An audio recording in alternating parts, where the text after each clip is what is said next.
I have a special double upload for you guys today. We're going to be unboxing this METAPEN for the Kobo. This is my Kobo.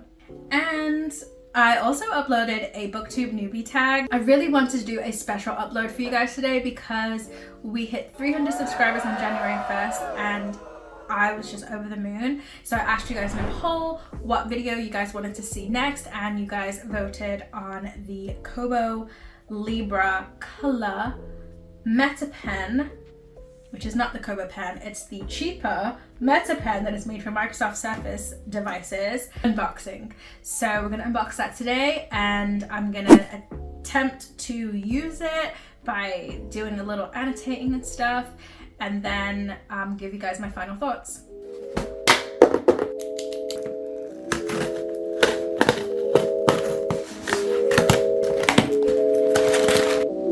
Here she is, the METAPEN 2. So this is supposed to function exactly the same as the Kobo Libra pen, except for the fact that a couple of the buttons are in reverse, but it works straight out of the box. Like, there's nothing that you have to do to set it up or anything like that. You just take it out and start writing. It does come with a USB-C to USB plug. Again, I don't know why.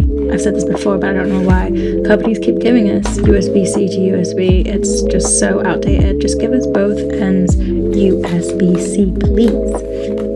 So the instructions in the box said to charge it up for at least 10 minutes before you start using it. I mean, I charged it up for like 3 minutes before I started using it because I was impatient. It does work while plugged in, but it's really awkward and uncomfortable to you using it while plugged in, so I plugged it out. Also, don't mind my table. I'm on a little tiny table that's like moving around. So yeah, it was really weird at first to start writing on it because the texture is, I'm just so used to the iPad, so this texture felt really strange. It was definitely like using a ballpoint pen, and I'm more of a gel pen girly, so this ballpoint feeling felt really strange to me. But I did draw a little house and a couple of flowers or whatever, just to see like what it was like using it for longer periods of time.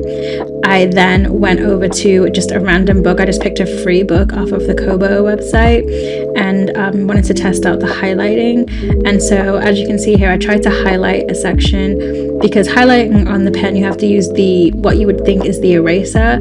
So I tried to highlight, but it didn't highlight the whole thing. And then I tried to do it again, and then it undid it. And then I tried to highlight the little quotation marks. Didn't work either, but I don't know. It's a learning curve. Again, I have to kind of get used to this pen and figure out how to use it. So it comes with the USB-C port on the side. The end is supposed to be the eraser if you're using the regular one, and then if you're using this pen, it's actually a highlighter, and then the button at the bottom is actually what you use to erase.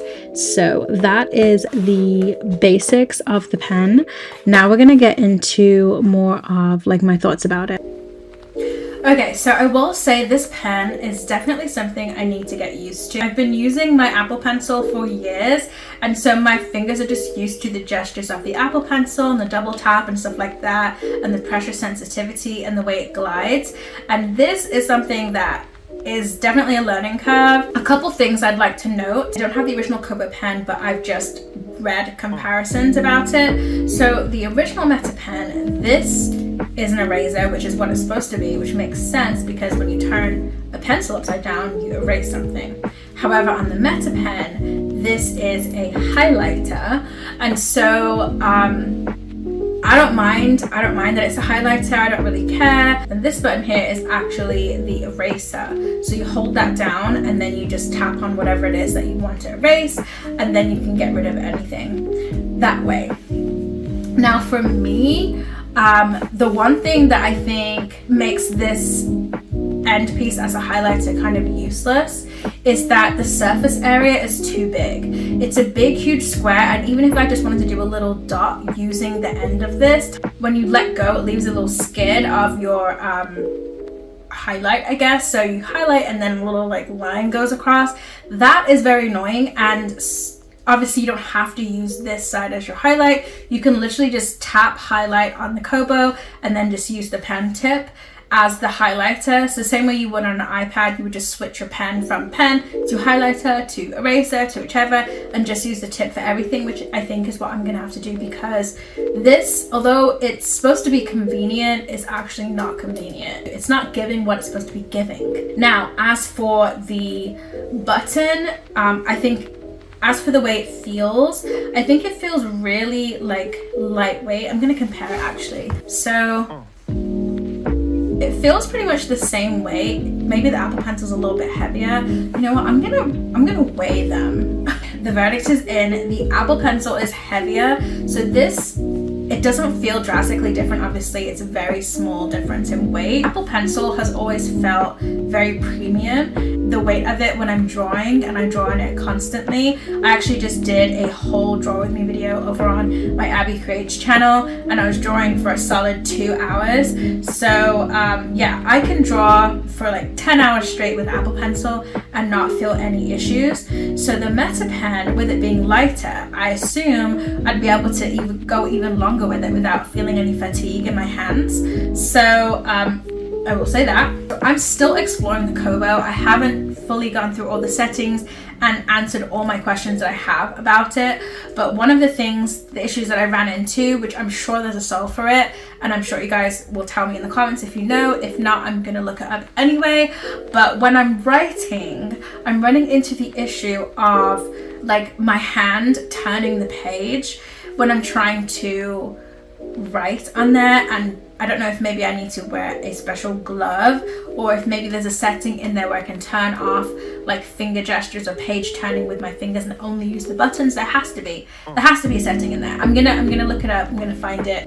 Yeah, I'll get into that. I'll get into all that with my full review video of the Kobo when I finally figure out all the problems or all the issues or all the things that I would like to do with it. And I'm gonna answer every single question that has been like asked, or like every single question that I have asked myself, like, can I do this with the Kobo?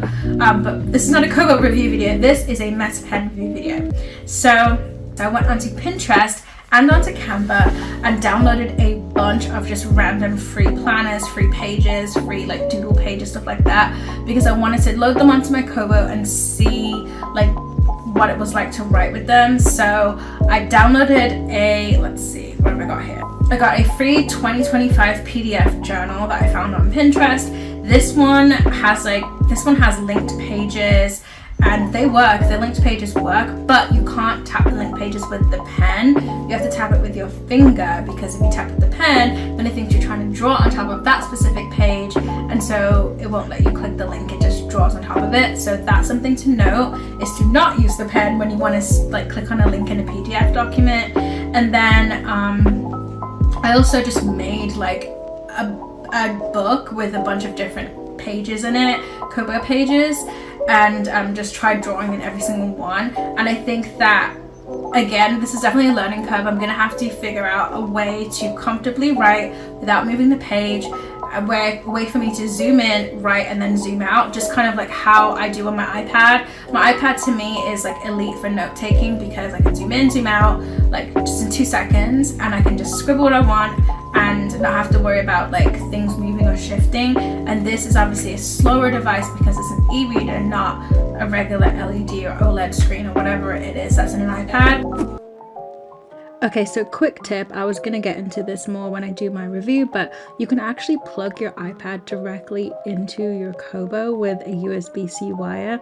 So you don't have to like get files from your computer. You can just go straight from iPad to Kobo and open up the Kobo in the files section of your iPad and just transfer files directly there. Like you can transfer books, you can transfer PDFs, you can transfer pretty much anything you would as if it was a computer, which is really cool. I just wanted to kind of call that out, and it transfers pretty much instantly. There's no waiting or lagging. So I grabbed a bunch of different things off of Pinterest and online, and then this is me just literally moving it over to my Kobo in like 20 seconds, and then it's there. As for annotation, so I opened up the book The Kiss Quotient by, oh, it's down there, you can't see it, it's in my third row.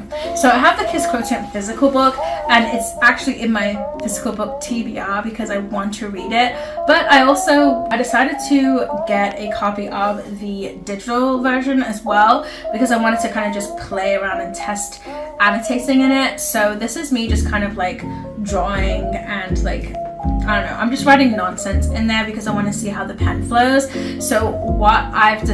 So after kind of playing with it, I realized that the best way to annotate with the pen is by opening the lines and giving yourself space in between each line so that you have the space to just write whatever you want. And yeah, it's just a much better experience annotating if your line spacing is large. So again, that's something I'm gonna go into more detail when I do my full Kobo review, but I wanted to point it out because it's relevant to annotating with this pen. Is definitely a much better experience than using my hand, but again, I don't need to because we've got the buttons. So if I want to go up or down, I'm tapping the buttons. I think the only reason I'm going to be using this pen is for annotating or drawing in the notebooks. There's no other reason. I'm not going to be using it to tap on things or navigate to things. It just doesn't really make sense because the buttons do that for me. And if I want to kind of just tap on the screen, I'm going to tap on the screen because if I tap with the pen, again, like I said, it's just going to draw on the page. But yeah, that is all that I have gathered so far from having this METAPEN. I think I'm going to make my own journal for my Kobo, one that is like the perfect size, enough space for me to write comfortably. It's going to be catered to the Kobo for me to truly put notes the way that they should be written in a Kobo, rather than me just taking any old PDF and trying to make it make sense for me to just kind of like write in the small spots or in the small little lines that weren't designed for this Kobo screen. So that's on my to-do list, and when I do it, I will film it, I will make it a video, and I'll probably make it a free planner or something for you guys to download so that you guys can have it too if you have a Kobo. But that is something that I'm going to make at a later date. It's not a priority right now, but I will do it, don't worry. So that is all my thoughts on the METAPEN, which is not to be confused with the real Kobo Libra actual pen that you can buy. This is the low budget pen that I believe is about $40 or $35 that you can get on Amazon. I will link it down below as well. So I've put it in my Amazon storefront, but I'll put the direct link to the pen in the description. So if you guys are deciding whether to get this pen or whether to get the actual Kobo pen, then you guys can make your decision. But honestly, I don't see why they would get the main Kobo pen because this literally does exactly the same thing. The only difference is the eraser and the button here. So, but I mean, I guess if it's something that really bugs you, where you're like, I need this button at the end to erase and not to highlight, then I guess get the official Kobo pen. I'll link it down below as well if you guys want, so you guys can just like both in your cart and stare at it for a while until you make a final decision. But it's up to you. So that is all for today. I hope you guys enjoyed this video. Don't forget, I did a double upload today. After this video, go straight on over to my BookTube newbie tag video. So you guys can get to know me and a little bit more about the books I like to read, and about a little bit about more what I'm going to be bringing to this channel. So if you guys enjoyed this video, please go ahead and give it a big thumbs up, hit the subscribe button if you're brand new, and I will see you guys in the next video next week.